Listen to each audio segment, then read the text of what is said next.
Hey friend, welcome back. Today we are starting a 4-part series. So for the next 4 Mondays, starting today, I will be going over the top 5 expenses that pretty much every family or just about every family faces. So these are your top 5 expenses, and we're going to go over how to reduce them, how you can reduce the costs in most likely what your top 5 expenses are. So let's get started. So if you have not subscribed yet, this is the time to do that so you do not miss any of the rest of the series. All right, so most families have the same top 5 expenses, and one of them, I'm sure you can guess, is one of the topics I've talked about literally the most on this podcast, and that is food. So while this is a 4-part series, there are 5 expenses. I'm actually not going to talk about food because I actually have the highest number of my episodes dedicated to helping you reduce your food spending. And in fact, if you want a list of every single one of my episodes that is all about saving money on food expenses, check out my roundup episode number 83. I literally list every single one of my episodes that can help you in this area. So get ready to take notes when you listen to that one, and it will go over every episode that you can start checking out one by one. So I'm not going to cover food in this 4-part series since I have covered it a lot.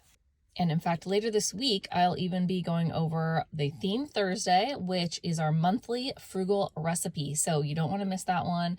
It's another great dinner option that is extremely versatile, very inexpensive, and you're going to love how quick and easy it is. Okay, so today's top expense, one of your top 5 expenses that I'm going to cover today for tips on how to reduce this area of your budget, and that is your housing costs. Housing is consistently one of the top 5 expenses for families, and this category includes things like your rent or your mortgage, of course, but also if you do own, it covers property taxes and homeowners insurance, as well as maintenance and repairs, HOA fees, if that applies to you, as well as utilities, which can be for renters and owners alike. Okay, so some of these tips are only for homeowners. Some will work for both homeowners and renters. So you'll want to take some notes, so get something to do that and write down any of them that could apply to you, and just start working through them one by one to see if they are an option for your family. Now, some of these tips are going to be definitely more drastic than some families will want to take, and that's okay. I just wanted to include a list in case your family is facing some really hard times and you need to make some drastic changes. I just wanted to give you several ideas for you to consider. Okay, and these are in no particular order. So number 1 is to see if you have a mortgage, to see if refinancing would make sense for you. Now, this is going to only make sense if you have a higher interest rate. So if you did purchase a home or really any kind of loan, this would work on. See if you can refinance if the rates now have lowered. So for a while, they were higher than they are right now. So if you can refinance for a lower rate, just see what that would do for your monthly payment. You may be able to extend your repayment term all the way back out to the maximum number of months or years, which would also help reduce your monthly payments. So it's not ideal if you do have to pay for a refinance. It isn't free. However, in the long run, if your interest rate can be reduced enough to get by monthly, that can help a lot in your budget, as well as it could actually make a bigger difference over the life of your mortgage. Number 2 is to look into buying a home if you are currently renting and your rent is extremely high. If you are in an area where rents are very, very high, just look into see if buying a home could give you a lower monthly payment, especially if you have some money that you could put down on a larger down payment. Then you only have to get a mortgage on a lower amount of money. And this can be a great time right now if you are getting a sizable tax refund that can help you save on a down payment much faster. The other thing with purchasing a home, even if it's going to cost you the same as renting, over time, it is actually a forced savings. So as you are paying down your principal on your home, you still have that equity in that home. And so that is like you setting aside savings in an account and letting it build over time. Some of us living paycheck to paycheck, if we are renters, can have a hard time setting aside any extra money. So by paying down your home, it's already setting aside a savings for you. And of course, if your home appreciates in value, then you earn extra equity over time as well. Another option is to consider selling your home if you own one and renting if rents are less expensive. So sometimes switching from owning to renting can make more sense if rents are pretty inexpensive in the area you live in and if your interest rate is higher than you would like. And the next one is to look into renting out your home to someone else if you could then move into a lower cost rental. So if you could pay less monthly by renting, but you currently own a home, maybe you don't want to actually sell your home. You could potentially rent it out to someone. If, let's say, your home currently is larger than you need, you could rent it out to a larger family and potentially make more in rental income on your home than you're paying in your mortgage. And then you can use that extra money that you're receiving to offset a rent in a lower cost home. Number 5 is to get roommates. So if you have any unused bedrooms in your home, or if you could easily consolidate kids into a bedroom, maybe you have a guest bedroom that's not being used, a craft room that you could easily move and use another space, or just downsize, you want to get rid of that, you're no longer using that, consider getting a roommate and earning extra money that will share in the cost of your monthly rent or your monthly mortgage. And a lot of renters will also share in your utility costs and food if you decide to share in grocery costs as well and cook together. Number 6 is to consider multi-generational living. So this is where parents move in with you, you move in with parents, or if you have adult children, you move in with them or they move in with you. So it is multiple generations living together.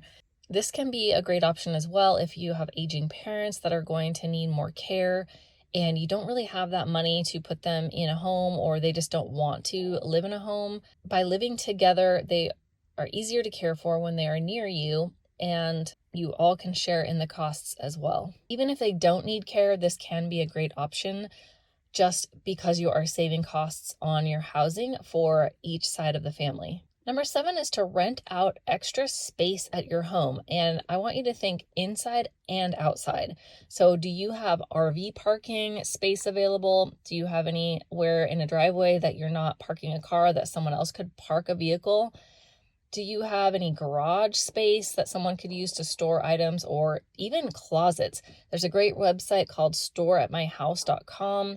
If you have any closet space at all, you can go on there and offer up your space and charge a fee. And if you can go on there now and even see what's available near you, just to get an idea of what you potentially could make per square foot. This also works if you have any land. You can rent out your space for camping. There's a great site. In addition to Airbnb and VRBO, etc., there's one called hipcamp.com. That's HIPCAMP.com. Hipcamp, and you can rent out space on your land for campers in the summertime, even a backyard, as people come to your area for festivals or concerts or just any kinds of events and they don't have a lot of money for hotels. They can rent space in your yard. And you can make even more money by actually renting out the tent and sleeping bags and gear that they need that they may not want to travel with. Number 8 is to downsize, and this is downsizing your home. So considering a smaller home or an apartment that fits your needs, something smaller than what you're using now if you can reduce the size that you live in. So a lot of times going down a bedroom can save you in rent every month, and it can also be a less expensive home to purchase.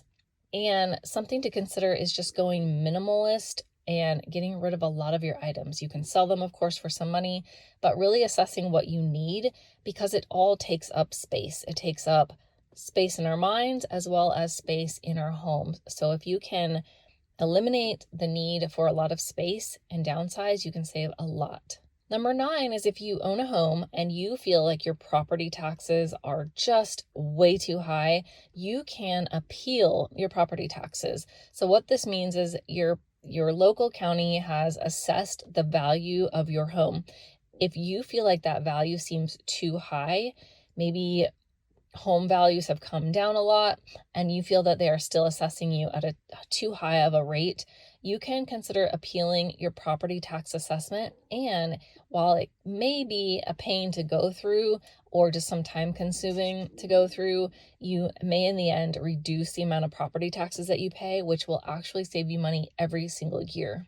Number 10, if you are a renter, is to negotiate your rent, especially if your lease is up and you could potentially move to a different place. A lot of apartment buildings may have some vacancies and they really don't want to add another one.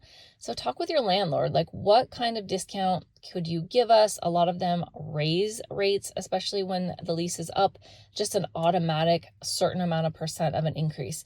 So by talking to them and letting them know that you will need to move to avoid that, they may be willing to forego that increase or to even give you a discount depending on how many vacancies they have.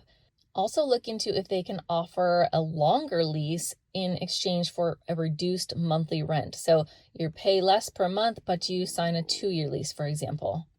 Number 11 is to consider relocation. So maybe moving is not ideal. Maybe you love your home. Maybe you don't want to move. Maybe you love your city, but considering moving to a different area, it can be a different town, it could be in a different state, or even a different country.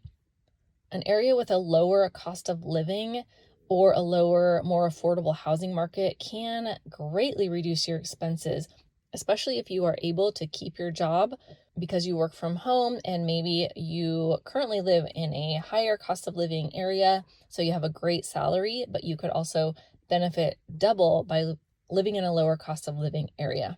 Number 12 is to stay on top of your maintenance. This works whether you own a home or you rent, because if you rent, just keeping an eye on things that may need to be repaired sooner and letting your landlord know can get that upkeep much sooner.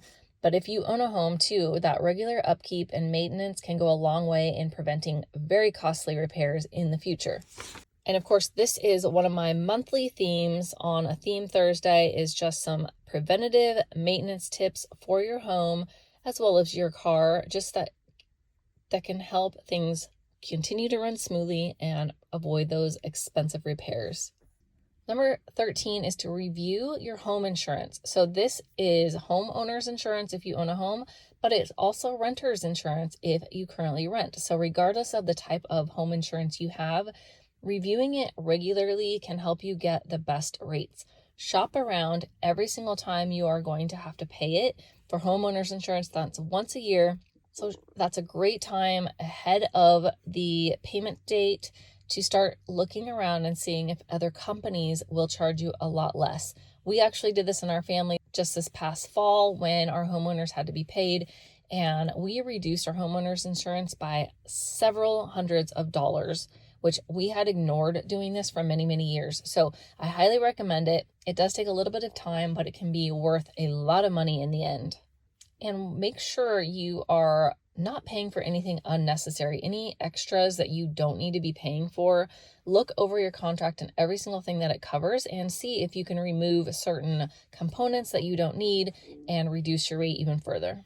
Number 14 is if you have an HOA, which is a homeowners association, you pay a monthly fee to an HOA board, consider getting involved in the board. Be on the board. This way you have firsthand knowledge and decision-making power to assure that the HOA money is being used efficiently. This can help you avoid hefty assessments if something was not saved up for and not taken care of timely. Then you could have a disaster on your hand that needs to be done suddenly, and where every homeowner has a huge assessment they have to pay for. And also you have a say in fee increases. So just helping to manage the money well and make good decisions can go a long way in keeping your HOA fees down. Number 15 is DIY your maintenance. So any of your repairs or maintenance that do come up, you can easily learn how to do basic repairs yourself. YouTube is full of tutorials, so you can go on there and search for anything and everything that comes up that you need to take care of, and you probably can get a walkthrough visually with step-by-step instructions on how to do that yourself. You will save a lot of labor costs by doing things yourself. And then the last tip is, of course, to implement any tips for reducing your monthly utilities. Utilities are a part of your home costs. I am not going into each of those tips here, but you can go back and listen to episode 16 for ways to reduce your heating costs immediately. There are several different tips that I give you on heating costs right now, which is winter in the US. So right now, these can help you immediately on episode 16. All right, that's it for today. Make sure, again, if you did not subscribe, you have done that, because we have the rest of our 4-part series the next 3 Mondays, and I don't want you to miss a single one. I want to help you maximize just how much you can reduce in your monthly expenses. So I look forward to bringing the rest of the series starting next Monday, but subscribe. But in the meantime, I will talk with you on Thursday for another frugal recipe. Take care and blessings to your family.